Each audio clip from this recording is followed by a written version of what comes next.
Most heists aren't about stolen goods. Notorious thief Frank Abagnale Jr.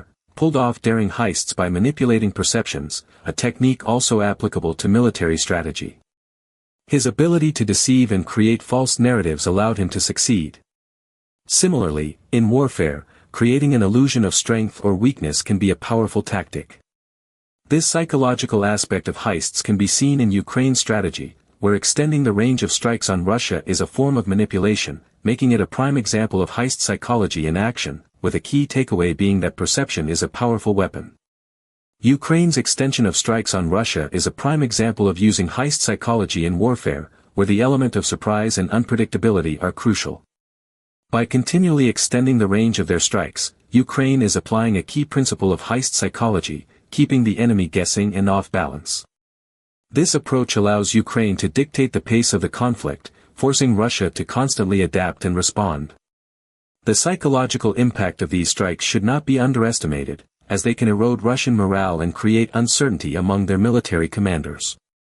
Furthermore, by targeting Russian soil, Ukraine is also sending a strong message, demonstrating its capability and willingness to escalate the conflict.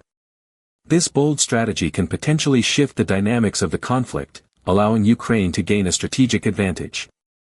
The success of this approach will depend on Ukraine's ability to maintain the element of surprise and continue to adapt its strategy, keeping Russia guessing and responding to an unpredictable opponent. Ukraine's military strategy can be viewed as a high-stakes heist, where the goal is not just to capture territory, but to outmaneuver and disrupt the enemy's command structure. By extending the range of their strikes on Russia, Ukraine is employing a tactic reminiscent of a clever thief, using misdirection and surprise to gain an upper hand. This approach allows Ukraine to dictate the pace of the conflict, forcing Russia to respond to each new development.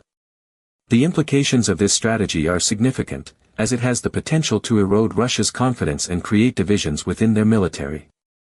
As the conflict continues to unfold, it will be crucial to watch how Ukraine's heist-like approach plays out, and whether it ultimately proves to be a decisive factor in the outcome of the war.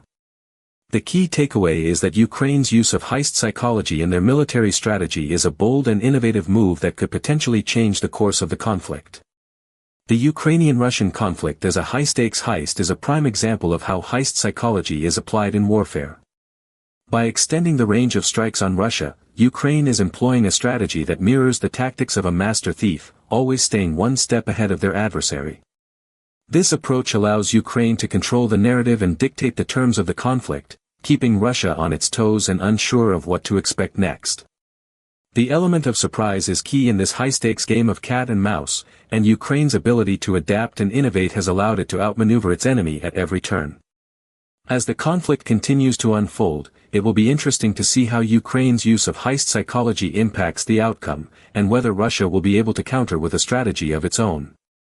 The implications are far-reaching, and the world is watching with bated breath.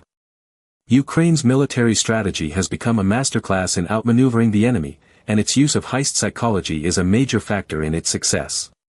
In conclusion, Ukraine's strategic strikes on Russia showcase the application of heist psychology in warfare, outmaneuvering the enemy through unconventional tactics, and to learn more about this complex conflict, visit our website for in-depth analysis.